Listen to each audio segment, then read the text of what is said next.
Good afternoon, everyone. This is Millie Hong, Head of Events at ASIFMA. Thank you for joining us at this virtual event today, Best Foot Forward, Managing Regulation-Driven Market Fragmentation in Asia. Let me introduce our host today, Mr. Mark Austin, our CEO at ASIFMA. Mark, over to you, please. Great, thank you very much, Millie. We already have close to about 160 participants already on the Zoom call today. Very excited to be here. We've got great support for this event. Gold sponsor is Tradeweb, and we also have endorsers with ASIFMA from Australia and IBA Japan. We have a really good event for you planned over the next hour or so. We've got Carolyn Rogers, who's the Secretary General of the Basel Committee on Banking Supervision here. And then we're following that with an hour-long panel discussion where we have Marita-san, who's the Vice Minister for International Affairs for the JFSA, as well as the Chair of the IOSCO Asia-Pac Regional Committee, and then Lee Boon Yap, the Assistant Managing Director and Head of the Capital Markets Group for MAS, as well as a member of the IOSCO Board.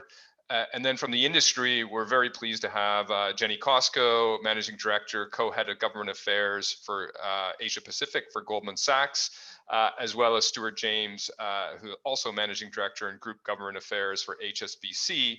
And then from the consultancy side, Peter Reynolds, who's partner and head of the Greater China for Oliver Wyman. And then my colleague, Matthew Chan, will moderate that session.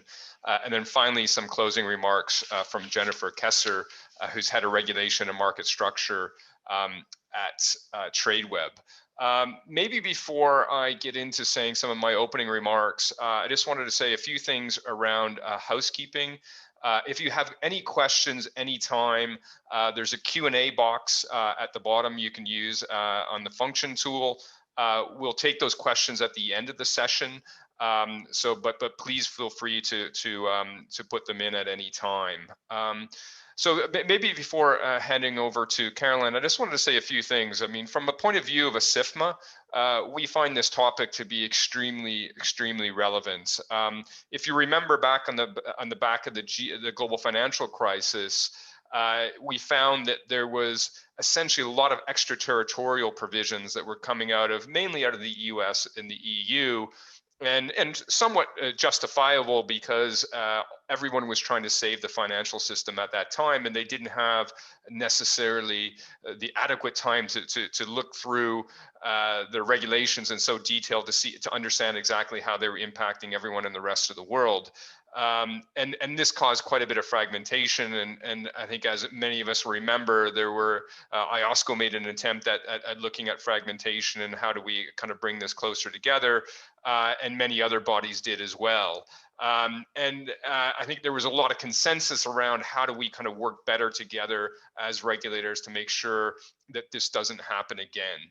I think the good news is, being on COVID, there's been quite a lot of cooperation amongst the regulatory community globally and regionally to make sure markets have remained open and operating, and to get us through this pandemic, which we're still pretty much in the middle of. That being said, we are seeing around the region, in particular Asia, but even globally, fragmentation still with us, unfortunately.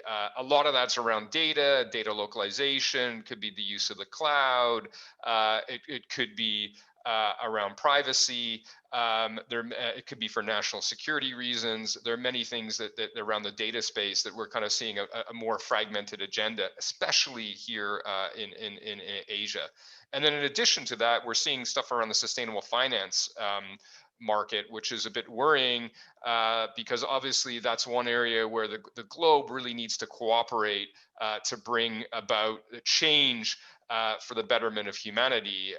We're obviously seeing really positive from the new US administration of really engaging on this topic. And we're very hopeful that we can look at things like taxonomies on a global basis, data harmonization standards, et cetera, on a global basis. And we know there's a lot of really great work going on. And finally, from my side, some of this we've highlighted. Some of you would have seen this in our paper on addressing market fragmentation through the policy making life cycle that we issued in August 2020, and that was through Matthew Chan, who will be, as I say, moderating the panel later on. We as an organization have been very engaged in the AMCC at IOSCO, and also regionally here with the IOSCO Asia Pac Regional Committee, and that's why we're so happy to have Marita-san on the panel afterwards. So those are my kind of opening remarks. I don't want to take away from others. So what I really want to do now is I want to hand over to Carolyn Rogers, who's the Secretary General of the Basel Committee on Banking Supervision. As I mentioned, we're very, very pleased to have her to take some time out of her extremely busy schedule and to hear a perspective, a very important one from the Basel Committee. So over to you, Carolyn, on this topic. Thank you very much. Thanks, Mark. Good afternoon, everyone, and thanks to ASIFMA for the invitation to join today's event. If you're at all like me, you're growing a little tired of the sort of virtual world, even as it relates to conferences. I think if you told me a little over a year ago that I would once again long to pack a suitcase and get on an airplane and stay in a hotel, I might have said you were crazy, but here we all are, and so I'll do my best to make this interesting. You've got a really great panel coming up, so I'm hoping I can do a bit to set the stage for those remarks. And then, of course, I hope we can all meet again in person one of these days.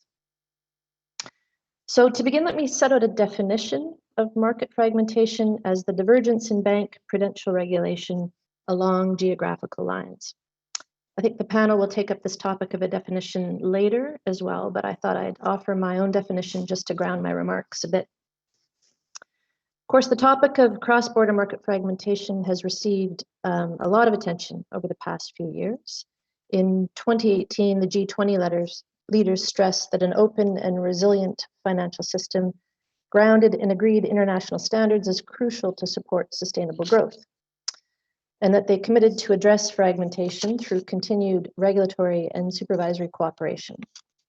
This, of course, prompted global standard-setting bodies, including the Basel Committee, to explore issues around market fragmentation the following year, and the findings were later published in a report. More recently, though, as Mark pointed out, COVID-19 has again raised issues related to market fragmentation as jurisdictions have pursued regulatory and supervisory measures to mitigate domestic financial risks. Yet, debates on market fragmentation can sometimes take on a bit of a glass half empty perspective. Proponents of this view can assert that internationally active banks and the provision of critical cross-border banking services are impeded by a patchwork of disjointed national regulatory frameworks with detrimental implications for global financial stability. They extol the importance of global regulatory level playing field, but then sometimes stress the need for regulations to be adapted to reflect the unique characteristics of their domestic market. Call this sort of a form of regulatory NIMBYism. I happen to think there's a bit more of a positive or optimistic story to tell, which will form the basis of my remarks today. To be clear, market fragmentation is an important topic that warrants continued attention. A free-for-all approach to prudential regulation would clearly have adverse effects on the resilience of the global financial system, but thankfully, we're far from such a world. My remarks will highlight the significant progress in global regulatory cooperation over the past decade, call it more of a glass half full or even nearly full perspective. There is always scope for even closer supervisory cooperation and regulatory consistency, and I'll offer my perspective on one such opportunity that lies squarely with those who often call for deviations from global standards to accommodate their particular business model or domestic market conditions. This is one consistent source of fragmentation, but also one that I think could be readily curtailed. And then I'll end by saying a few short words about how the Basel framework and regulatory cooperation have fared thus far in the pandemic. So one of the constants over the past 15 very eventful years in finance has been the close and effective cooperation among Basel Committee members. When the world was grappling with the great financial crisis and its aftermath, central banks and supervisory authorities from around the world came together and quickly agreed on a comprehensive strategy to address some of the shortcomings emerging in the banking system. While individual jurisdictions were rightly focused on safeguarding their own banking systems, these same authorities were also cooperating to enhance global financial stability and set the foundation for more robust international regulatory standards. This was because they knew well, as Mervyn King put it at the time, most large, complex financial institutions are global, at least in life, if not in death. In just over a year, the Basel Committee issued the first set of proposals to revamp the regulatory framework, which set the foundation for what we now call Basel III. These standards form the bedrock of the global community's response to the GFC. G20 leaders have subsequently repeated their commitment to ongoing regulatory cooperation and to implementing Basel III in a full, timely, and consistent manner. And the committee hasn't looked back since when it comes to global cooperation. When the merits of multilateralism were being questioned against a backdrop of growing populism, we retained a commitment to pursuing Basel III reforms and to constructive supervisory cooperation. While some started to question the role and the importance of international organizations, the committee forged ahead and completed the final set of reforms in 2017. Over and over again, the committee has shown its ability to work collectively in a timely manner to strengthen the resilience of the global banking system. Our track record reflects one of the core principles we hold close, and that is that financial stability is a global public good. The cross-border spillovers of financial distress can result in an underinvestment in financial stability by individual jurisdictions. So an open global financial system requires a global baseline of prudential standards. In the same way that monetary policy sometimes faces a macroeconomic trilemma, one can think of a financial trilemma whereby any two of global financial stability, financial integration, or national financial policies can be achieved, but not all three. Global regulatory cooperation is therefore an imperative as long as we hold the first of these two objectives. Stability and integration is key.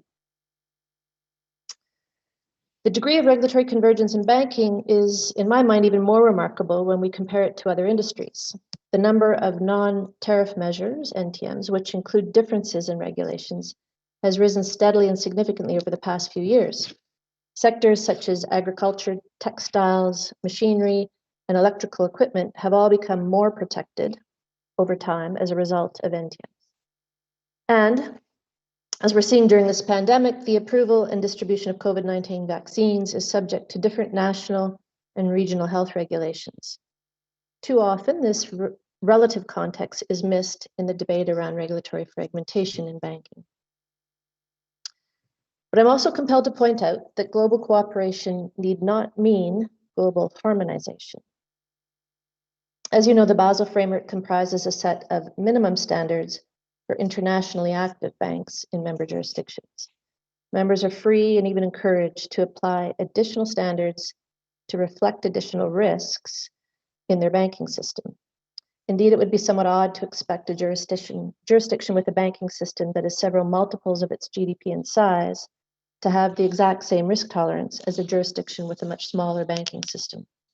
In other words, the absence of market fragmentation does not, on its own, imply a greater financial stability or even a more level playing field. Let me now offer a view on where we might have an opportunity for a more level global playing field. From my current perspective as Secretary General and my former perspective as a Basel Committee member, a recurring source of fragmentation arises as a result of the domestic transposition of global standards. This is because the implementation of global standards is often treated as sort of a two-legged football game. After the first away game in Basel, which itself results in many negotiated compromises, a second home game takes place where banks and trade associations actively seek to revisit the negotiations and compromises made in Basel. A raft of arguments are sometimes put forward about the need to take into account the idiosyncrasies of a particular bank's business model or the structure of a domestic financial product or market. This second leg, perhaps with the added home field advantage benefit, can result in cases where the national implementation of global standards is delayed or done in a way that is not fully compliant with the Basel framework. The source of fragmentation is both unfortunate and unnecessary. First, as I mentioned earlier, the Basel framework is designed and calibrated to serve as a minimum level playing field. The standards reflect a clear recognition that there are differences across banks and across jurisdictions. In finalizing our standards, the committee conducts a wide range of empirical analysis to quantify the impacts on banks across our member jurisdictions. Second, the committee has a comprehensive and transparent approach to consulting with a wide range of stakeholders when designing standards. Since 2007, the committee has conducted no fewer than 110 consultations. And we put a lot of weight on the input we received during these consultations. As a result, our final standards always reflect the differences in views across our members and the outcome of the extensive consultation and empirical analysis.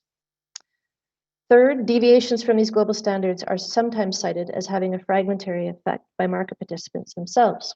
Put differently, attempts to apply a sort of bespoke adoption of international standards can have a detrimental impact if the resilience of a domestic banking system is then put into question as a result of non-compliance with global agreements.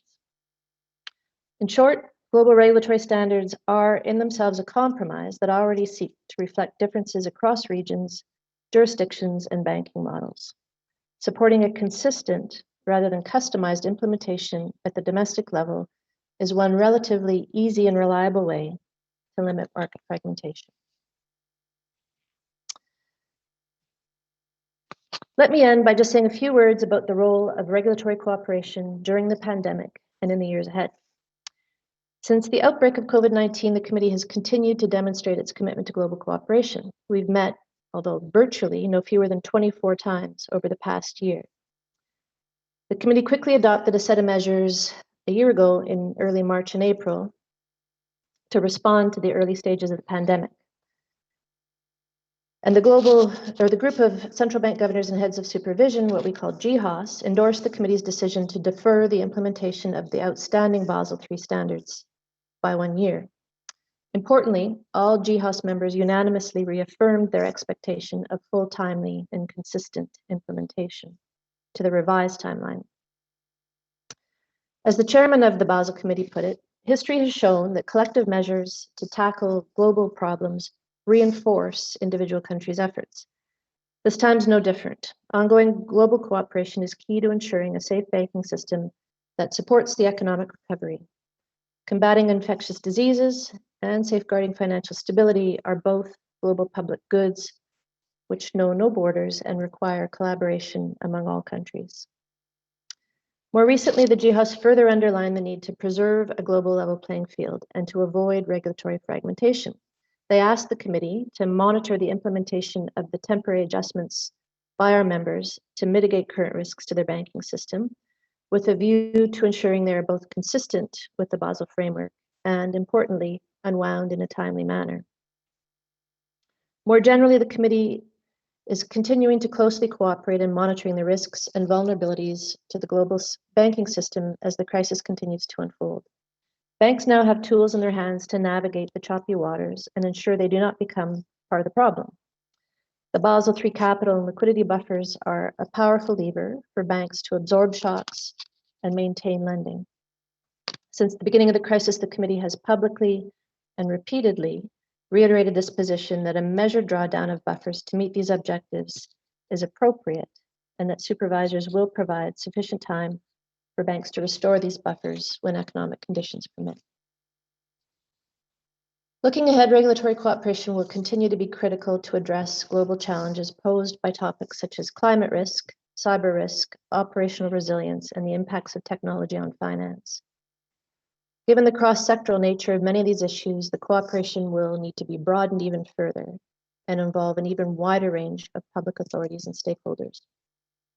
To give just one example, the one that was stated in the opening remarks, regulatory and supervisory measures to mitigate climate-related financial risks will need to draw on inputs from a wide range of stakeholders, including government authorities, accounting and auditing standard setters, private sector initiatives, and the general public.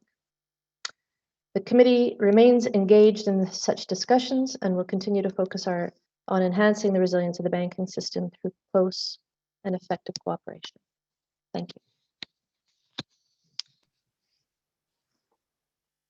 Thanks very much, Carolyn Rogers, Secretary General of the Basel Committee on Banking Supervision.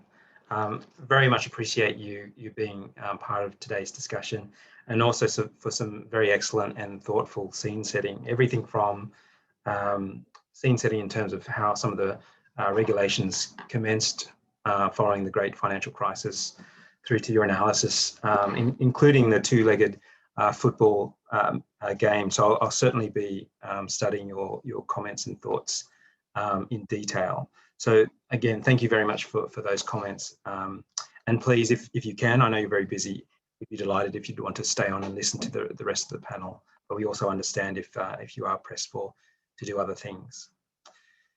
Okay, well, in the next part of today's discussion, we've got about an hour to go. We're going to open up the panel discussion, and I'll be moderating. My name is Matthew Chan. I'm Head of Public Policy and Regulatory Affairs at ASIFMA. I also lead the Secretariat for ASIFMA's Public Policy Committee, two members of which are on the panel today, Jenny Cosco and Stuart James. And as Mark mentioned, we've been very much focused on fragmentation as well as a number of other issues. But often looking through the lens of fragmentation in terms of how do these regulations play out in a cross-border dimension, remembering that we're looking at issues often from an international perspective. Now, I think Mark's done a great job in terms of introducing everyone, but very quickly, I do want to welcome for the panel discussion, Morita-san, as well as the Vice Minister for International Affairs at the JFSA, and he's also the chair of the IOSCO Asia Pacific Regional Committee, which has, of course, been very responsive in at least agreeing to hear us talk about some of these issues. I also wanted to welcome Mr. Lee Boon Yap, who's the Assistant Managing Director and Head of Capital Markets Group for the MAS, but also, just as importantly, a member of the IOSCO board. I'll also welcome Jenny Cosco from Goldman Sachs, Stuart James from HSBC, and Peter Reynolds from Oliver Wyman. Oliver Wyman, of course, was instrumental in partnering with ASIFMA in producing the report that we produced in August of 2020 that Mark mentioned, looking at fragmentation to the policy-making life cycle. Okay, well, let's get started. I will, of course, ask audience members to participate if they can. There is a Q&A button if you're dialing in via Zoom, so please use that. I'll either try and interweave your questions into the discussion, or if we can, we'll try and reserve some time before the conclusion of today's proceedings to answer those before we have the closing address. So let's get started. We of course had an excellent discussion and sharing of Carolyn's thoughts in terms of a definition. I think she mentioned the divergence of regulation across geographic lines as a definition of fragmentation that she and the Basel Committee use. But I'd be interested, Morita-san, I guess from your vantage point as both a regulator in Japan, but also as chair of the Asia Pacific Regional Committee, I'd be interested in your thoughts on what you mean by regulatory-driven market fragmentation. Thank you, Matt, and thank you very much for your kind invitation to the panel. I'm very much honored.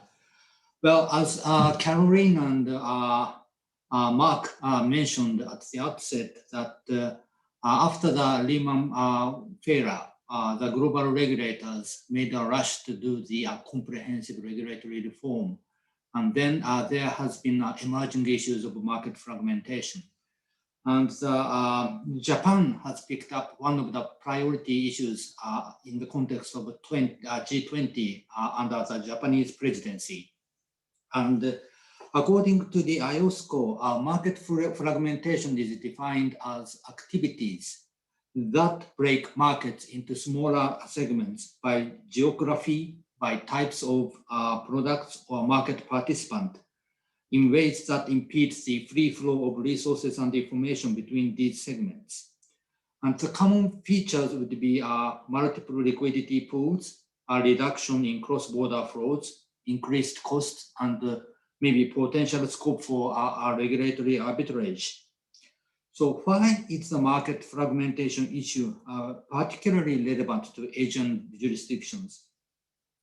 As Mark said at the outset, Asian jurisdictions are in often cases caught between EU and regulatory regimes. And in case where the EU requirements and US regulations have conflicts, the Asian jurisdictions would be put in a very awkward position. And also talking about the Asian markets themselves. In Asian markets, there are diversities. And this is one of the stark characterization of the Asian market. And some Asian jurisdictions are members of the Basel Committee and the FSB, and others are not. So there may be some differences in terms of implementation and the introductions of the international regulatory flow, regulatory reforms. That would be characteristics of the Asian market fragmentation. Thank you. Thank you, Morita-san. Staying with you, I'd be interested to get your thoughts in terms of what some of the structures and processes are in place for dealing with fragmentation. And I'm thinking there in terms of the international level, the regional level, but also at the national level. And I thought it was actually quite interesting, Carolyn's comments around the trilemma. And she actually mentioned those three levels, and obviously her thoughts around being a difficult compromise. But maybe over to you in terms of your thoughts. And I'll also ask Mr. Lee Boon-Yap from MAS the same question. But Morita-san, I'd really love to hear your thoughts. Thank you, Matt. As Caroline mentioned, we cannot maybe eliminate the market fragmentation because, as Caroline said, that the international global standard usually sets the minimum standard, and the jurisdictions are free to make additional regulations. And although the international regulations must be sometimes inclusive, and in order to be inclusive, we have to live up with some kind of differences. And in order to solve the market fragmentations, there are some mechanisms at global level. For example, national treatment, recognition, and passporting are a few examples. National treatment is that entities from foreign jurisdictions are generally treated in the same manner as domestic entities. And the recognition is that a host regulator recognizes a foreign regulatory regime, and passporting allows the holder of a regulatory license in one jurisdiction to offer the financial services in the other jurisdictions. These are the typical mechanisms. And talking about the regional level, for example, IOSCO APRC is very active in discussing the market fragmentation issues. We have regulatory dialogues, and we are making outreach activities to the industry. And we set up the EU Asia Pacific Forum, and where we always pick up the market fragmentation as one of the major topics. And this forum will be held this year, sometime in next month. And under the leadership of Australia, we established the Asian Fund Passport mechanism for the mutual funds. And at country level, for example, JFSA has introduced some of the deference mechanism for the benchmark regulations. And recently, for foreign asset management companies, under certain conditions and with business track record, JFSA will allow firms to operate in Tokyo or other cities in Japan only by giving a notice to the JFSA. I think that's a kind of difference scheme in Japan. Thank you. Thank you, Morita-san. Mr. Lee Boon-Yap, you're obviously head of capital markets for MAS in Singapore. You're also on the IOSCO board, so you obviously have both a global, regional and national perspective. Interested in your thoughts from your vantage point, and for this audience, what are your suggestions in terms of what the structures and processes are that are in place for dealing with fragmentation today? Right. Thank you, Matthew. I think Morita-san has actually already covered a lot in terms of what the national regulators in this region, the Asia-Pac region, are doing in terms of trying to find solutions to minimize market fragmentation. But I would just maybe add on a few points. So obviously, at the international global level, MAS being an integrated regulator as well as the central bank, we're actually in all the groups, whether it's Basel Committee, IAIS, IOSCO, and we're on the central banking group. So for issues like NGFS, we are also there. What is useful for us as a country at the national level is that MAS having sight of all these developments in all these standard setting bodies, we approach everything with the Singapore Inc. approach. So it's one consistent approach. I will share a bit later on what I mean by one consistent approach, because the views that we express on any of these forums, including the FSB, will be the same. Now, apart from all the international global standard setters like IOSCO and Basel Committee, I think Morita-san and I think Caroline just has covered it. I wanted to share a bit about, at the regional level, at the APRC level, and even at the ASEAN level, we have a grouping called ASEAN Capital Markets Forum for the 10 ASEAN countries. What we try to do is we try to help each other. And by helping each other, maybe I just can give a concrete example. So in the APRC, some years back, we set up a group. We set up a subgroup under the APRC, and I chaired that group, and we named that group Cross-Border Issues. Now, those were early days in terms of implementation of OTC derivatives reforms. And I think the reason why we set up that group was basically to help the APRC region as a whole, kind of monitor developments in the in the US, CFTC, and the EU rules and so forth, and then see how then that affects the operations of players in our markets in the various jurisdictions in Asia Pacific.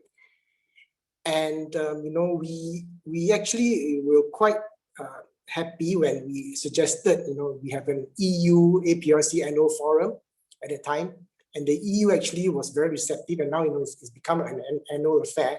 And I believe the ASIFMA and Asia Pac EU Financial Forum is now held back to back every year.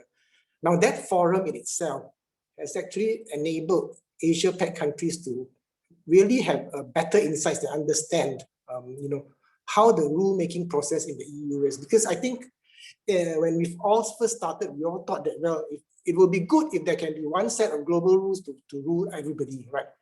Pragmatically, we know that's not possible. And we all know now that the EU has a quite an established set of, established rule-making process that they have to follow, the US CFTC likewise. And so I think, helping to bring together, as it were, senior regulators from different jurisdictions to talk about these issues has been very helpful. And I think if I bring that down to national level in terms of Singapore, for example, I think we were the first country in the Asia Pac to get recognition from the CFTC for recognition of derivatives trading platforms in Singapore, as well as the first country to be recognized by the EU. Recognition from both these major regions. And I say that here because it was not just what was beneficial for the Singapore market. The process that we went through, and I should also say that it was not an easy process. There were a lot of hard work and sweat that went into the process, in order to get the equivalence recognition. We then share it, within the Asia Pacific group, and we exchange notes with each other. And then one last point I would say is that apart from this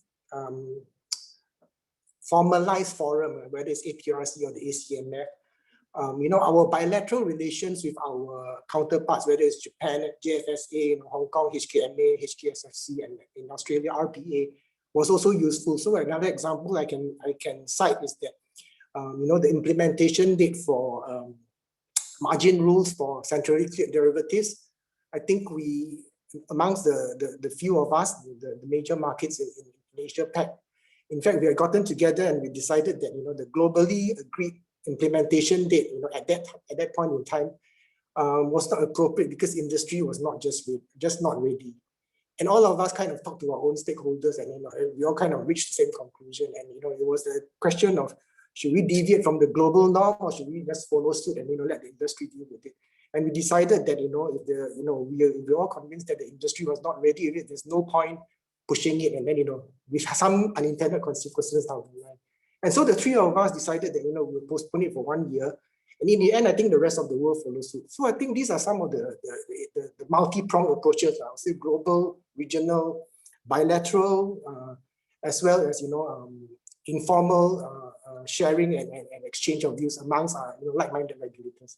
So I think I'll stop there. Thanks. Thank you, Mr. Lee. That's a very helpful context, and I appreciate that. I think we've got an audience of about 250. And I'm sure many are market participants on the market participant side. And I think it's always good to remind people in terms of what some of the structures that exist, but also some of the agreements and even leadership that's been shown in this region from a regulatory perspective on some of the things that you mentioned. So thanks very much for that great overview. I will turn to our other panelists to get a bit more of an industry perspective. But before we do, I do want to actually do a little bit of audience participation. We're going to put together a word cloud. Millie, I don't know if you're able to put that on the screen. If people could start to think about what the big challenges are.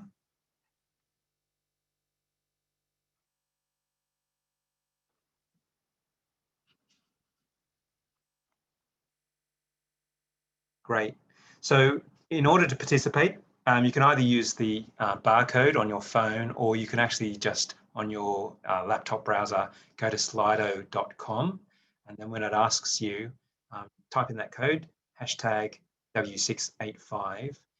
The question is, in 4 words or less, as a market participant, in which areas of financial regulation do you have the greatest concerns in relation to regulatorily driven market fragmentation?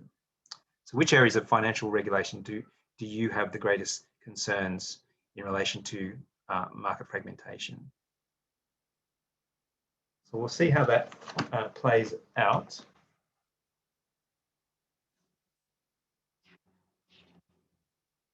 So the first answers are coming in.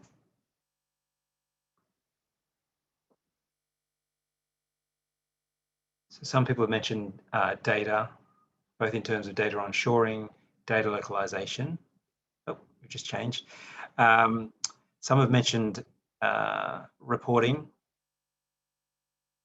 and then someone, or more than one person, has mentioned climate risk, adaptation, and consistency. All right, I think if people could continue to input into that, that would be great, and we might be able to share the final analysis afterwards as a follow-up. But I do want to move the conversation on. I do want to bring into the fold our colleagues at Goldman Sachs and HSBC. Jenny Cosco, I might direct this one to you. I guess I'm interested in an industry view. I mean, is fragmentation really such an issue in Asia Pacific 10 or 12 years after the great financial crisis? You heard Carolyn's comments, obviously, but I'd be interested in your views. Jenny. Great. No, thanks, Matt. It's great to be here. So I think the short answer is yes, it's still an issue, but we've actually come a long way in recognizing that market fragmentation is an issue, not perceiving it as a criticism of the post-crisis reforms, far from it, and really looking at ways in which we can address it. And I think that that's very important given the word cloud you just did, looking at data localization, climate risk and disclosure, and also reporting, some legacy, but also two very important emerging issues of regulation where we have a great opportunity to potentially address market fragmentation before it actually starts, or to use Carolyn's word, address regulatory NIMBYism. I really like that term, before it even starts. So in terms of the impact of market fragmentation on the markets, on the industry, we see the impact in 3 areas. First, end users and investors. We've seen examples over time around higher fees and constraints on access to products and services that can contribute to more limited cross-border lending and availability of risk hedging solutions. Number 2, market development and barriers to entry. And this is particularly important for sustainable finance, where we've seen divergence in disclosure requirements, which can limit the comparability of investments across jurisdictions, and also the development of cross-border markets and investment opportunities in sustainable products. And I know that that's a topic we'll get into in a bit more detail. Thirdly, financial stability. Market fragmentation can increase the complexity of risk management across financial markets. And really, to illustrate that point further, I'll give an example. We can really look to the derivative space, where clearing location policies in Asia Pacific can restrict liquidity, increase costs, and reduce financial stability by breaking up multilateral netting sets for regional clients. So for example, some Asian jurisdictions require local currency denominated IRS and CDS trades to be cleared at the local CCP. And this policy can in effect bifurcate liquidity, as the trades in the scope of the jurisdiction's clearing mandate must be cleared through the local CCP, while others can be cleared at other CCPs that may have greater liquidity in those products. Further fragmentation of liquidity pools may also be caused by extraterritorial regulations, or those that must adhere to complex processes. And so in essence, such fragmented liquidity increases cost to end users, and more importantly, creates a basis risk between the execution prices at those different CCPs. So, this is a backward-looking example, and to a large extent, the debate on market fragmentation to date has been backward-looking. But I think my view is that these examples can be quite instructive as we look ahead at implementation of other reforms that are still pending, and also on data sustainability and other topics that are emerging. And just in terms of reforms that are pending implementation, we are about to face quite a big test in terms of market fragmentation, in terms of the implementation at local level of Basel III reform. So that'll be interesting to watch. So really, to conclude, market fragmentation is still an issue in Asia Pacific, but I think we're very optimistic through the efforts of Carolyn, Marita-san, Bunyap, that we can look to address and mitigate any outstanding issues as we move forward. Thanks, Jenny. Perhaps if I bring in Stuart James. Stuart, is your glass half full or half empty? Good question. Always half empty, because I'm a Scotsman, but that's not really the reason that you were asking the question.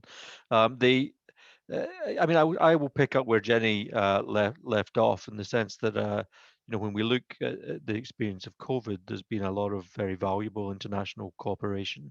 So we saw that in the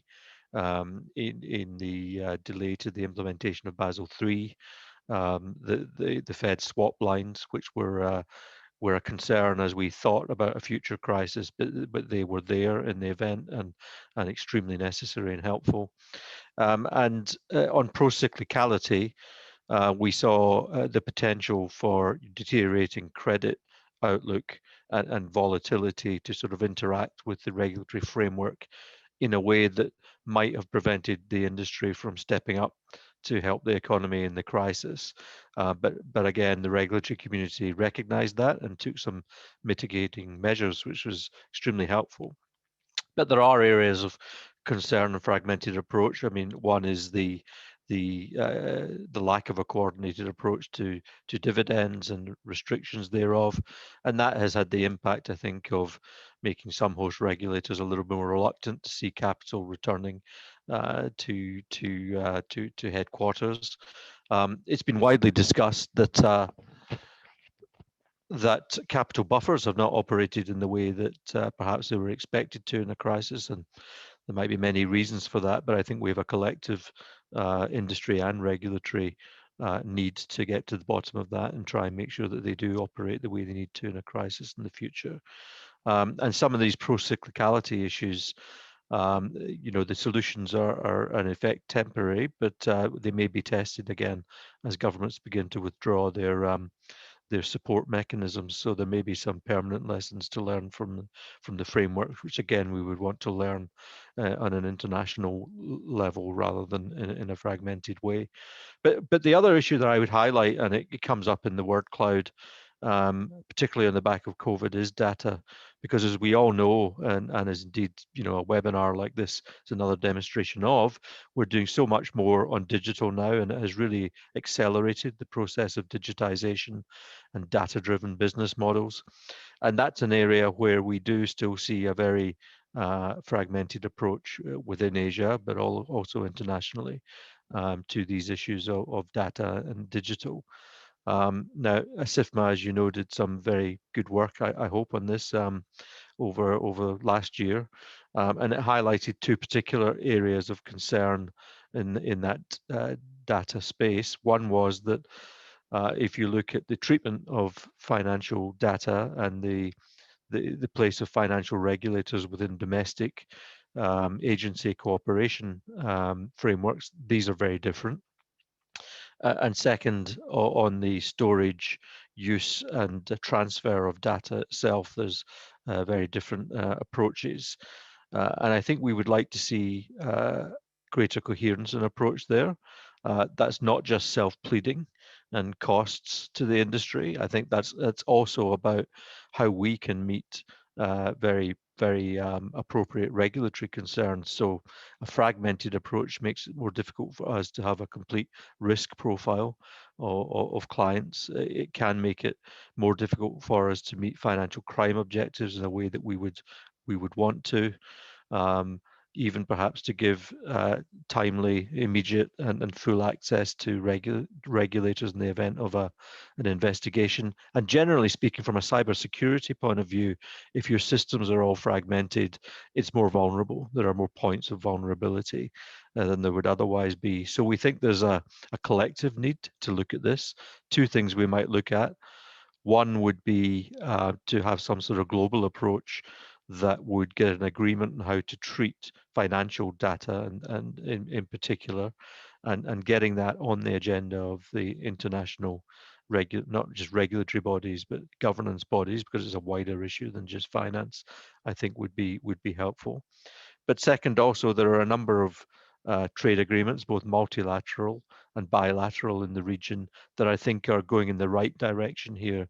The Australia-Singapore agreement is a good example. And we would like to see some of the treatments of data that are in these agreements picked up and used more widely. Thank you, Stuart. Jenny, I might actually go back to you. We heard a lot from Rita-san, we heard a lot from Mr. Lee in terms of existing structures that are in place. But what are your thoughts from an industry perspective on what else could be done? What else needs to be in place? Jenny. Thanks, Matt. So I think the structures that my colleagues outlined, certainly have been quite effective in terms of the international standard setting. And I would say from a market practitioner perspective, we see areas not only where the industry can continue to provide input, but also perhaps more coordination in implementation and also global supervision. And so the Basel Committee has committed to dedicating more resources to renewing its focus on traditional supervision. We've heard Hamino-san from the JFSA also talk about this concept of dynamic supervision. And so, that's a topic I really would like to get into. That being said, I think there are recent examples that Stuart also mentioned during the extraordinary circumstances of COVID-19 that I think were, extremely helpful and needed. So whether that was extending implementation deadlines, but doing so in a coordinated manner and very quickly. So I think that's an area where the industry really appreciated that quick action from regulators. The pandemic also showed us that we also, in some respects, need further clarity on regulations, in particular for tapping capital and liquidity buffers and the regulatory implications for what happens next. when these requirements are accessed. So establishing, frameworks now prophylactically, so to speak, will ensure that all market participants understand the framework ahead of any type of future stress event like COVID-19. Really, I think where there can be some further work is on supervisory colleges. And we think that they can play really a key role in improving coordination, but also in ensuring that industry can maintain an active dialogue with their supervisors as well. So really what we would suggest, and I know we outlined this in the ASIFMA Oliver Wyman report, is expanding the existing scope and mandates of supervisory colleges to include an assessment of cross-border regulatory fragmentation and its effects on both the national level and regional levels. So that will allow industry to provide direct feedback and examples of market fragmentation as they occur, and also mitigate against any effects on markets, economies, and end users. To further maximize the effectiveness of supervisory colleges, they could include the regulators or supervisors from all relevant Asia-Pacific jurisdictions, for example, where a financial institution has a significant presence or where they're considered material by the jurisdiction. And maybe looking at this slightly differently, we heard Carolyn and others talk about the importance of financial stability. Financial stability could be more easily achieved when there is greater cooperation at the supervisory level and a greater sharing of information. So I think really to conclude, we think that regulators have been bold. We encourage them to continue to be bold in terms of coordinated global supervision, but also ensuring that the market functioning with global financial markets is done as seamlessly as possible, and that they remain open, integrated, and with deep pools of liquidity. At this stage, I want to bring in Peter Reynolds from Oliver Wyman. Obviously, they worked with us on our report, but they also have a very intimate understanding of how regulations impact organisations, as well as feeding into the broader debate that we're continuing today around fragmentation and the right direction for policy. Peter, is there a consensus on fragmentation, what it is, and what the key areas of concern are? Hey, Matt. It's a tough question. I think it's been a fascinating debate so far, and Carolyn's comments were also really interesting. I think there is consensus on what fragmentation is, but I think potentially divergence of opinion in terms of how much of it's caused by regulation. And I think within that also a divergence of opinion or divergence of views in terms of what actually a regulator is, because it feels like we're talking at multiple levels here. There's a number of supervisory type activities which could lead to fragmentation, but after all, the Basel Committee itself is a system to try and limit the fragmentation that exists within the supervisory approach. And clearly, all of the challenges associated with interpretation and implementation of the Basel rules themselves can be drivers of fragmentation and are things that are worth addressing. There's a sort of second set of stakeholders, regulators, whether you call them regulators or not, that lead to fragmentation as well, which I think we're also talking about, that span right the way from effectively the data and privacy laws that exist in each country, through to the accounting standards and accounting regimes that are required, through to disclosure regimes. We've had a lot of discussion around sustainable finance in this panel so far. A lot of those disclosures around sustainable finance are effectively something that is not just limited to financial services companies, and clearly a consistent approach would be valuable, but again, is not necessarily something that a financial regulator themselves has control over as we think about the sort of national policy. And then finally, there's sort of drivers of fragmentation that are potentially just natural and inherent in the system. And clearly across Asia, we see within the banking sector quite a substantial amount of fragmentation. So not saying that there is a lack of consensus that this is an issue, though. I think we all agree it is actually a really, really important thing to address. All of those different drivers of fragmentation, I think, are important ones for us to look at, and why we're so pleased to work on the paper with yourselves and a number of the folks on the call here, was really, we think this is a very important thing to fix too. We'd sort of identified drivers that align quite closely with what Carolyn brought up. Lack of standards is in only some cases what we think is driving this. It's really how the interpretation of those standards is performed at the national level, as well as some localization, ring fencing, or other extraterritorial policies that can lead to substantial challenges related to fragmentation. And we think a lot of those are under the supervisory control. I would also say there's a bit of a difference here between the capital market space and the banking space. As we think about stability, financial stability, as we think kind of lessons learned coming out of the crisis, I think it was clear that the national political infrastructure clearly wanted to make sure that they had control over the banking system. And that banking system plays such a critical role in the overall fiscal policy of the country that having that control is clearly important.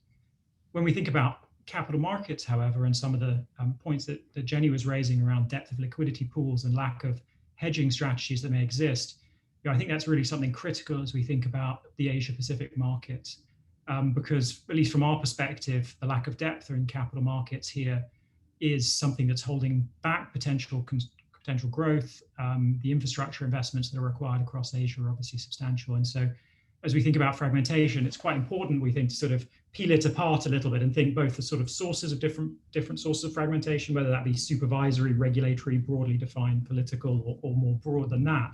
And then also, the different types of products and bits of the market and how those will be applied. Thanks, Peter. Don't go away. I've got another question for you, but we might go back to the word cloud and put that up on screen just to make sure we've had a chance to fill that out a bit more. But while we do that, in the report we covered the impact. So I'd be interested to get your brief thoughts and comments on what the impacts are on markets and both markets and end users, and also, I guess, from your perspective as a consultancy, how firms are coping and managing with some of these issues. Yeah, of course.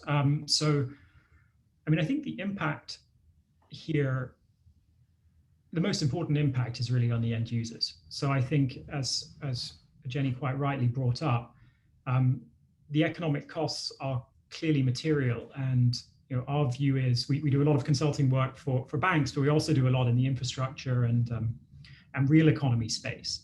And the reality of the situation is that the funding costs required for substantial projects that would help the economic development across different markets, especially the smaller markets across Asia, are significantly higher than they might otherwise be. We think if the financial system was as open and less fragmented, effectively, relative to where it is today. And so, essentially, the opportunity costs, the discount rate, effectively, that you have to apply, the cost of funds for performing major infrastructure type projects and other components are significantly higher, and you see quite a substantially larger banking sector fulfillment of those financing requirements relative to the capital markets, which, as we all know, are substantially more efficient. So I think the first and foremost piece, and the piece that we went into in the report, was really the implications for the end user. At the end of the day, the financial system is really here to allocate resources efficiently. And if the fragmentation prevents the efficient allocation of resources, that has a cost, and that deadweight cost is actually borne by the end users.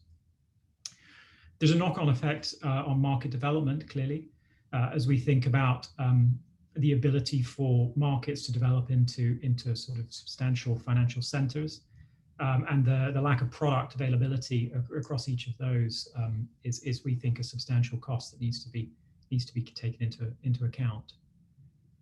And then finally, the lack of stability. So the costs associated with financial stability are also quite substantial.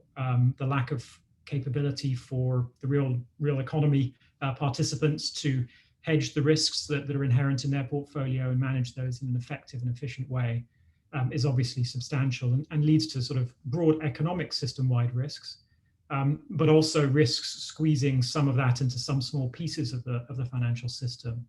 And that in itself leads to systemic risk within the sort of financial space. So I agree with the point that Carolyn made earlier that the absence of fragmentation doesn't by definition lead to more stability. But I do think the absence of fragmentation in this situation would actually enhance the likelihood of broad financial stability, where that fragmentation is so acute that it's effectively squeezing risks to specific pockets of the financial system in a way that is overly concentrated. So we think there are pretty substantial costs. How are we seeing people deal with it? I think there are a couple of different strategies for dealing with it, right? So firstly, it's quite expensive, it's quite cumbersome, it slows down the ability for financial services firms to do the day job in terms of really essentially allocating capital effectively. I think the reality is it creates barriers that otherwise wouldn't exist across Asia, especially as we sort of see the sort of lack of free-flowing capital.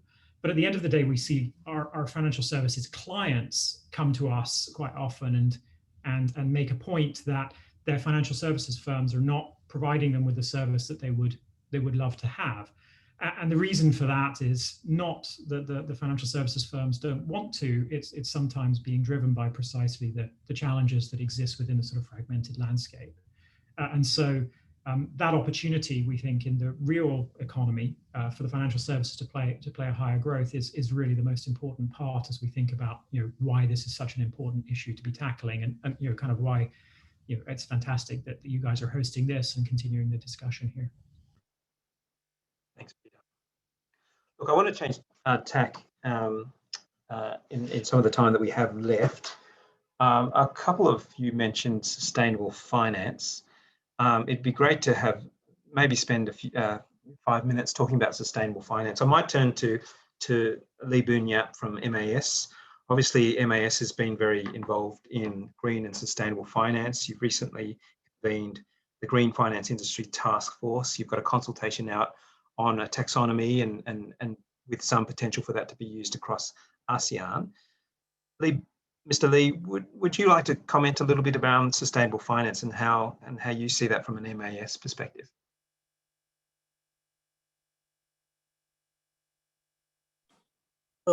Thanks, Matt, for that question. I think you've just mentioned, the Green Finance Task Force that we've set up. Now, how we approach this is we think that as a starting point, as I mentioned earlier on, it would be good if globally we have one consistent set of taxonomy or even disclosure standards. But obviously, in practice, that is not possible. Our approach really is to see whether we can kind of expand a set of rules that we work together with the industry. So in this case, in terms of taxonomies, we have set up an industry working group. I mean, MAS is part of the group. It is set up under the auspices of MAS, but it's actually chaired by the CEO of HSBC Singapore. And in that group, we have representatives from financial institutions from various jurisdictions globally, as well as other players such as consultants and so forth. But the intention really is to try to create a set of taxonomy that we think can, in the first instance, be applicable in ASEAN, right? And to the fact that we have representations from different financial institutions from different jurisdictions, we hope they will then bring to bear, their own experience from their own countries, what works and what not.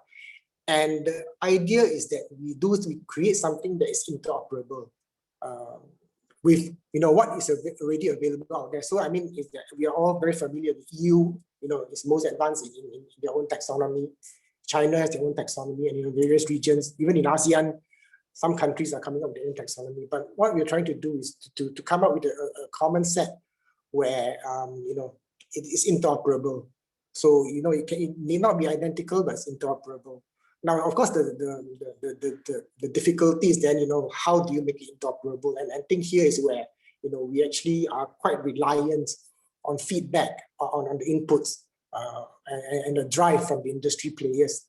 And I think they have come up with quite a good initial set of recommendations. And I know for those who have not seen the consultation paper, I encourage you to do. And we are in we are in no doubt that this is just the start of a journey. We will need to reiterate and and refine along the way. But I think we are quite encouraged by the start. And then I think internationally, I think Singapore is also plugged in as a member of the IPSF, International Platform of Sustainable Finance. And here I think they have developed a common ground taxonomy as well. And so, in all the work that we do locally, in Singapore, we have our eyes on, what is being developed globally. And so that's how we try to manage this. And, whether we succeed or not, it's anybody's guess, but I think we are quite encouraged by what we have done so far, what the group has done so far, and the direction of travel. And if I may just add one other issue on sustainable finance, of course, is the different disclosure standards. And here I suppose I think maybe many of you would have seen the press release from IOSCO yesterday or today in our time zone about the latest developments in terms of setting up a sustainability board under the auspices of the IFRS Foundation. And what is the work that has been done by the 5 standard setters, as it were, for disclosure, the SASB, the GRI, and so forth. They have actually issued a prototype kind of disclosure template that can fit into what is currently the financial reporting template under the IASB. And I think that's for climate as a start. And then the intention is that this will be a building block. We do climate, and then you expand it to broader environmental issues, and then you cover not only the E, and then in future the S and the G as well. So I think in that space, in terms of disclosure, in fact, I'm very encouraged by the rapid progress that has been made over the past year. And in fact, if you look at the press release, I think there's some fair amount of ambition that even by the end of this year, there may be something concrete that we can all look forward to. Thanks. Thank you, Mr. Lee. James, HSBC's perspective on sustainable finance. I think Mr. Lee just mentioned HSBC's involvement in the work group in Singapore. What are your thoughts on sustainable finance? First of all, I should say it's been a pleasure for us to work with Mr. Lee and to pay tribute to Singapore and being in the vanguard of thinking through many of these issues. And where I sit in Hong Kong, the authorities here too are giving a lot of thought to greening their financial sector and developing a market that can really help drive the transition. From the fragmentation point of view, this is an area, because it's nascent, that we have the opportunity to avoid fragmentation, but that's not just about sort of simplification and administrative simplification. I mean, it's really important. I mean, Peter talked about costs. In this case, if we have a fragmented approach, then we run the risk that finance won't flow to those economies that need it most for investment. In order to make the transition to a low carbon economy. So the cost is very high if we're not able to have a coherent approach globally. But a few thoughts on the taxonomy, because these definitional issues of what's sustainable and what's not really lie at the heart of everything else. And first of all, I think it's not about harmonization. Someone said earlier, it's really just about coherence. But it's very important in this case, actually, that there's any sort of coherent global approach leaves room for differences in regions and in jurisdictions, so that they are able to set rules of the road that make sense for the stage of development that they are at. And that's why we certainly are very supportive of the idea that there is an Asia-specific approach to this that works for the emerging market economies here, and supportive of ASEAN's efforts to come forward with a taxonomy.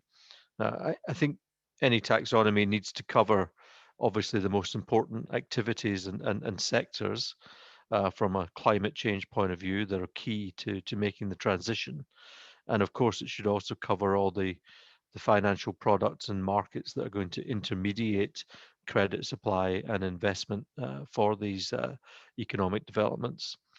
A key issue and one where some criticism is sometimes aimed at the early attempts in the EU is that it must not be binary. So we shouldn't just have a, this activity is sustainable, this one is not, and have cliff edge effects in terms of where finance flows. In fact, the very opposite of that, the key to success is actually, I think, very much the bit in the middle, the transition. And when one thinks about how a taxonomy would look that would channel finance to these developments in Asia and in ASEAN, I think a few things come to mind, and this in some ways speaks to some of the questions and the conduct that Mr. Lee referred to. I mean, first, I think it should probably embrace the ASEAN commitments that are already being made at the ASEAN level. There's green bond and sustainability bond principles. But it needs to allow flexibility within jurisdictions for additional criteria or conditionality that reference the commitments that they have made and their pathway to meet the Paris climate agreements. I think that's important. And then finally, I think it needs to use, as far as is possible, internationally recognized metrics that are being used globally. But it may not be that it has the same thresholds or that the definition of what a successful investment looks like that ends up with lower climate greenhouse gas emissions, etc. The delta may be different in different parts of the world in terms of what success looks. So I think we ought to be aiming at a sort of taxonomy that embraces these characteristics. All of it, however, will have to rest on some pretty internationally agreed standards and what the metrics are to use. And so for that reason, I too really welcome this idea of a sustainability standards board that's being set up under the IFRS Foundation, that I think gives us all hope that there's a common platform to drive this forward from. Thanks, Stuart. Look, we've only got a couple more minutes. I do want to leave time for some, if we've got any questions in the Q&A, but also I also want to make sure that we leave enough time because we want to hear from Jennifer Kieser from TradeWeb. So I guess we're starting to wrap up. What I might do is ask or call upon Peter Reynolds to talk about opportunities formally through the policymaking life cycle to address market fragmentation. But before I do, we do have a poll question. And sorry, Peter, you seem to be always having to compete with word clouds and polling questions, but there it is. So if we could put the polling question up, and the question is, where lies the greatest opportunity to address regulatorily driven market fragmentation in Asia Pacific? And there's four answers. They're quite long answers. Apologies for that. But one is better use of existing coordination structures. So A is really about coordination structures, including regional committees and international standard setting bodies, some of which you heard about earlier from Morita-san and Mr. Lee. The second, or B, is more formal consideration of fragmentation upfront in the policy design stage. C is formalized post-implementation reviews of fragmentation. So B and C are really kind of, I guess, process questions. One's upfront in the policymaking life cycle. The second one's post-implementation. And then D is more consultation with market participants throughout the process. So that's more about, I guess, stakeholders being involved in the process. And don't forget, you heard from Carolyn talking about, I think, 110 consultations that the Basel Committee's undertaken. So we'll leave that on screen. I'll turn now to Peter to give his thoughts on this. And then to wrap up, I might also then bring in both Mr. Lee and Morita-san to give their final comments. But over to you, Peter. Matt, you've stolen my answers by writing them into the options for the questions here. So, yeah, I mean, I think it won't surprise everyone to say, kind of a combination of all four of these things we think are quite important as we think about the ways to enhance the policymaking life cycle. I think if I was to sort of steer towards picking one, I think there is in general quite heavy consideration of fragmentation considerations relatively early in the policy life cycle. But as Carolyn alluded to, I think it's the point of implementation and then the review and subsequent subsequent checks to ensure that that implementation at the national level is consistent is something that is the point at which the process, as sort of narrowly defined from a regulatory perspective, I think probably falls through the cracks. And so whatever mechanisms can be put in place in terms of assessment of the implementation of the recommendations, obviously informed by feedback and consultation with the industry, we think is really critical. But the short answer is probably all of the above in terms of areas of enhancement. I'd also say thinking carefully about how the sort of financial services regulation interacts with the broader sets and drivers of fragmentation is also quite important. So from a credit risk perspective, how does the various different accounting standards impact the implementation of Basel, and how do those differing standards across the European standards and the gap standards in the US, how do those effectively drive differences behavior, and how do you see those even play through on the counter-cyclical buffers and other pieces as you think of life of loan losses? And similarly on the market side, a number of the different pieces of legislation, especially around, for example, data sharing. Kind of the data sharing legislation is largely driven kind of industry agnostic rather than necessarily financial services specific, and thinking about how those two things kind of work together and potentially cause fragmentation in the way that those two things are combined, I think is quite important. And it puts the onus on the financial supervisors essentially as playing a role which is quite embedded. Singapore is probably the best example of this in the broader structure of how the ongoing regulation broadly defined within the country is applied. Anyway, I'll pause there and maybe pass over to Morita-san. I know you'd also have some views. Thank you very much, Peter. I join Peter to say that it's important, all of the above are very important. And I would like to suggest that it's important for the industry to raise the issue early, at the early stage. The Lehman crisis has taught the global regulators a very important lesson. We have to work together and cooperate. And it's amazing how frequent we work together bilaterally or at the international meeting or through supervisory colleges. I can bet that it's by far more often than you think. For example, Bunyap and myself attended the same meeting 18 hours ago. That's how the life goes. And I think that industry is by far much closer to the end users.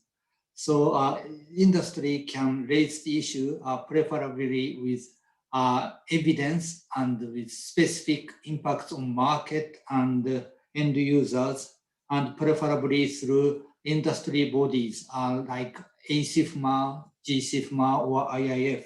Then we will listen and we will choose the best approach and the mechanism to solve the problems. Stuart and many audiences touched upon the data issue. And for example, in the case of Japan, the former Prime Minister Shinzo Abe advocated the data free flow with trust. We solved the issue bilaterally through a trade agreement, and we would like to make it multilateral. It's not the issue that the financial regulators finished the story, because it's cross-sectoral and it's involved the sort of data privacy. So with Singapore, Australia, and Japan co-chairs in the WTO to solve the issue of data localization, how it works.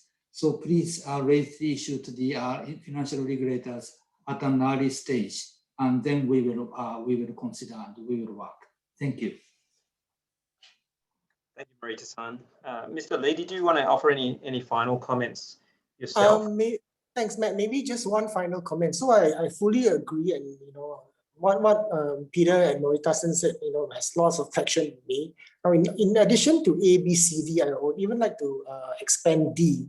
It's not just more consultation. I mean, some of the approaches that we have taken. So, for example, in terms of we issued a set of environmental risk management guidelines for banks, a separate set for insurers, and a separate set for asset managers.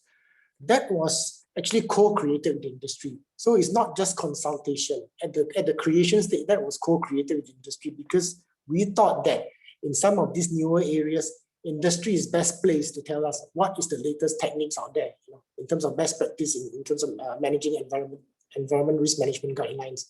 And so I think, in D, when it says more consultation, I just want to say that maybe one other avenue you can add is actually co-creating some rules with the industry. Yeah, thank you. Thank you for that. And also thanks for everyone's participation in the poll. So I think we heard a variety of answers. We just heard from Mr. Lee, of course, that maybe we need to add another option. Some people are saying, there's variations in terms of all options. But then from the audience, they're pointing more towards the consultation aspect or angle of this, which Mr. Lee obviously just addressed. Well, thanks very much to our panelists. That really concludes our discussion. I very much appreciate your time and thoughts and advice through today's discussion. That really just leaves me for our final part of today's program, which is to hand over to Jennifer Kieser. Jennifer's from TradeWeb. She's the Head of Regulation and Market Structure, to offer some closing remarks. Jennifer, over to you.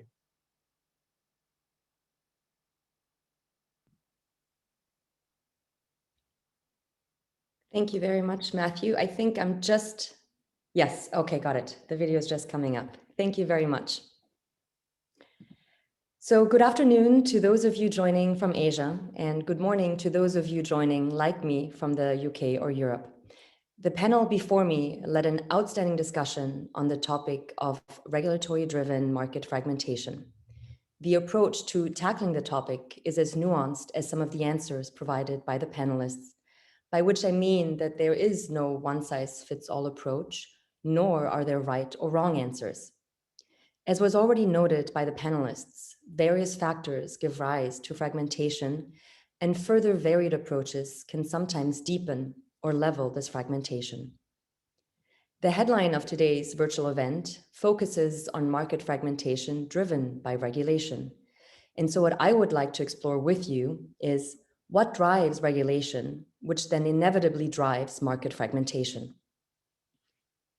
Over the past 10 years, many of us here have experienced a high number of rules being drafted, finalized, and implemented. There is no doubt that some regulations have led to markets becoming more transparent, stable, and resilient. It has also required an increasing level of cooperation and mutual understanding between policymakers and regulators across global jurisdictions. This process has not always been seamless, nor was it achieved in a short amount of time. While consensus on the actual rules is a desirable goal, the application of them may need to be adapted to the specificity of the local market, its participants, and supervisors. Timing and applicability are also crucial elements. That is to say that there are times that call for more regulatory provisions to be implemented, and there are those when regulations may need to be eased. At no time can this be felt more than the present. Over the weekend, I, and I'm sure others amongst you, read an insightful article on how during the past year, and I quote, "The experience of being trapped in different physical places has left people inhabiting different mental islands. Extreme globalization has suddenly collided with stark localization, creating a confusing mix," end quote. Please don't worry, I'm not trying to start a new discussion here on the political economy of COVID. However, it is after all people that make the regulations that then drive the fragmentation. And so it is primarily events around us, like COVID, Brexit, or the last financial crisis, that shift the regulatory ground and can lead to a fragmented market landscape. While I would argue that it is near impossible for any of us to influence events, and therefore the natural chain of reaction I just mentioned, it is up to us to improve the mechanism necessary to better adjust to any unforeseen or foreseen changes, whether that be by greater coordination of or flexibility in regulatory policies and/or timing of implementation. Technology and technological innovation also have a role to play here. The article I mentioned earlier stated that, quote, pandemics have a nasty tendency to make people and politicians retreat inwards, end quote. We needn't just blame pandemics. In Europe, not only did COVID make people face inward, but so did Brexit. There is a growing trend then, globally, to look inward. And while it is difficult to dismiss this natural inclination, we must address it. That being said, we have actually seen positive developments of looking outward, specifically in Asia, and the inward inclination has led to more outward and global interaction, which I will explain shortly. For us, over the past 23 years, Tradeweb has provided financial institutions and asset managers around the globe with access to liquidity and trading innovations through our bond, derivatives, money markets, and equity trading platforms. This includes 2,500 corporate customers in 65 countries, as well as more than 50 central banks and government organizations that use our services. Asia is no different, where Tradeweb is growing its customer base with services spanning the trade cycle, including portfolio trading, fully automated execution, and data analytics. In our experience, a global liquidity pool leads to greater efficiencies in trading and more competitive pricing, both being optimal outcomes for market participants and end investors. As market participants operate and trade in a global market, there is definitely a linkage of regulation across countries and regions, just as there are differences. While some local markets are more mature and open, others, specifically in Asia, are growing but more closed. This is evidence of a first natural fragmentation based on diversification of markets, but overarching principles of financial stability, reduction of systemic risk, as well as transparency and investor protection remain the same priority. While a crisis like COVID may have caused us to move more inward, it also made more of us work the same in leveraging the same technology across jurisdictions.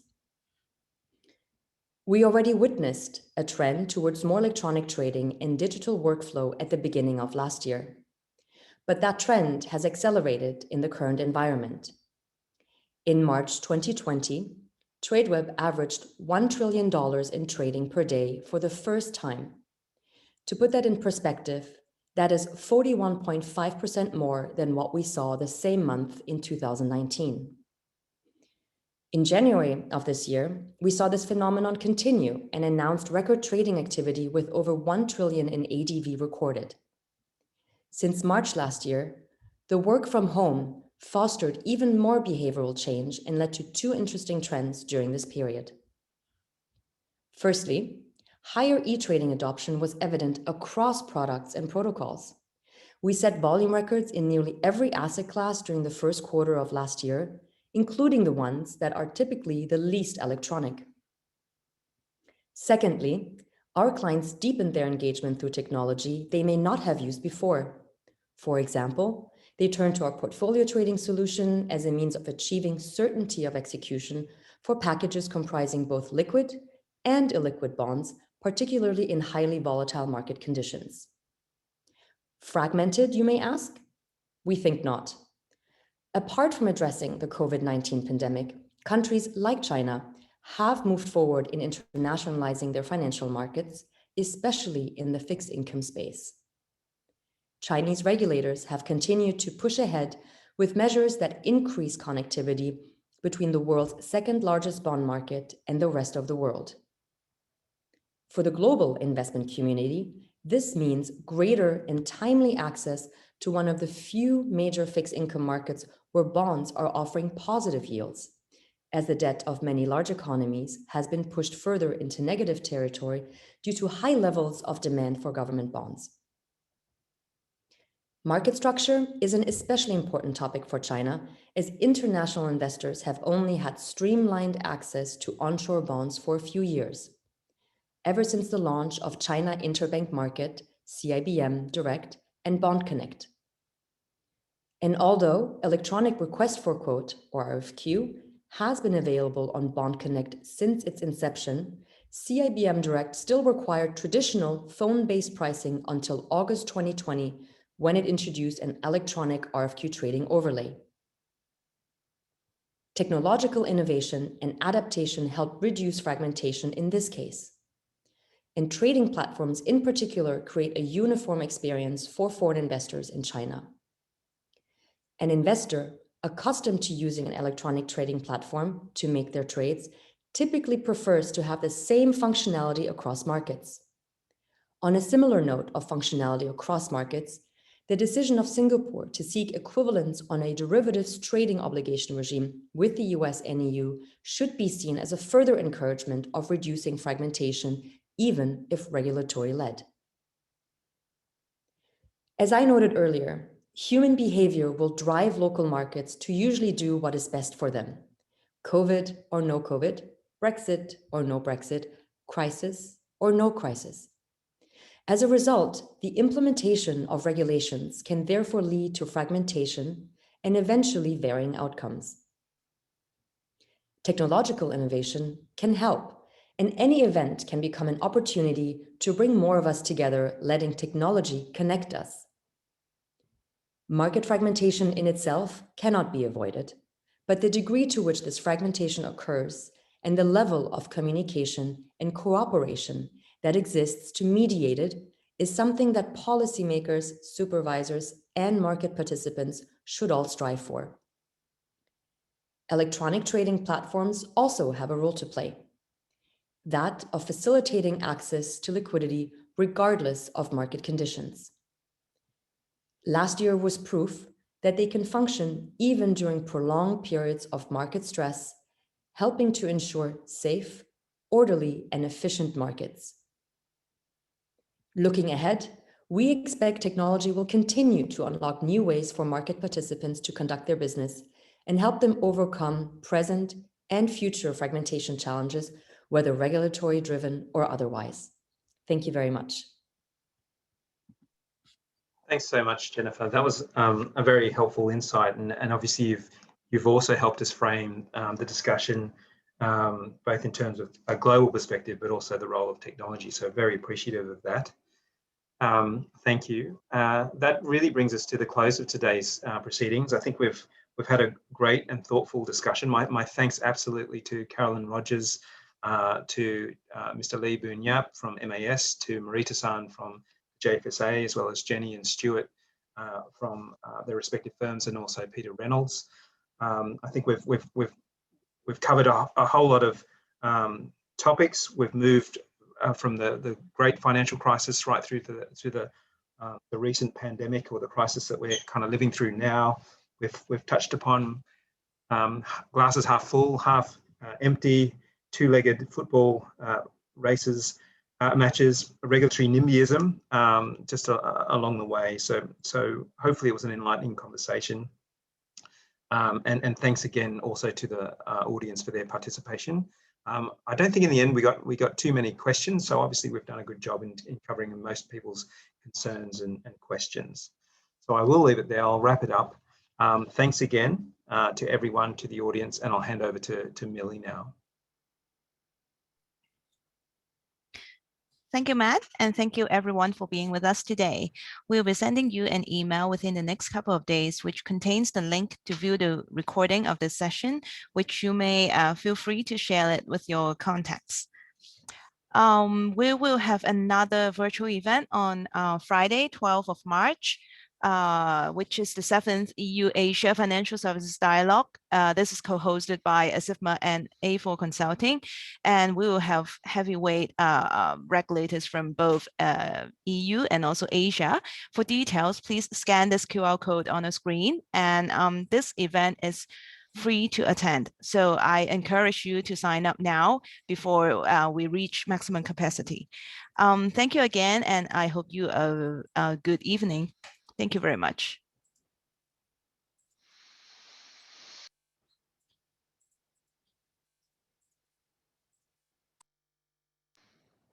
Thanks all.